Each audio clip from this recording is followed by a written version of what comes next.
Hi,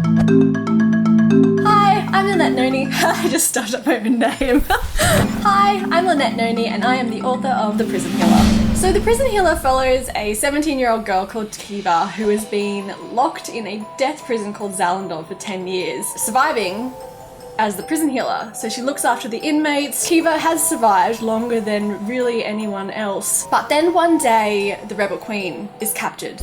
So she's the enemy of the nation that the prison is set in. The rebel queen has been sentenced to the trial by ordeal, which is 4 elemental tasks. Kiva is stuck between a rock and a hard place. She has to keep this woman who is dying alive, who has to face these trials that will kill her. And so she decides to volunteer in the rebel queen's place to take on the trials, knowing that if she survives, both of them will be set free. The problem is, no one has ever survived. Since I started to be given deadlines, I don't have the luxury of writer's block. It's more like writer's lack of motivation.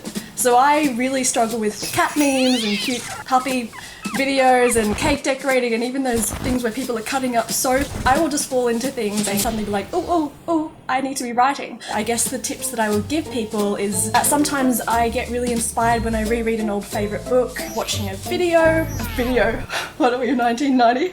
Just immerse yourself in some kind of creative world. It is going to come down to discipline, making yourself sit down and write. So, good luck.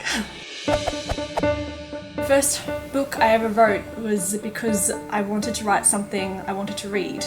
And so one day I just sat down and I thought, you know what, why don't I try and write the book I want to read? And I haven't stopped since. People say, oh, do you write to a trend? Vampires are the next big thing, are you going to write a vampire book? And I just kind of look at them and I'm like, do you know how long it takes to write a book and get a book published? By the time this book is ready, the vampires aren't going to be a thing anymore. And so every book has always been, write the book that you want to read. The Prison Healer, it's a young adult fantasy book, but there's so much in this book that people of all ages will enjoy. Kiva's story is about survival for her, but I guess I'd like people to remember that it's important for them to try and survive too.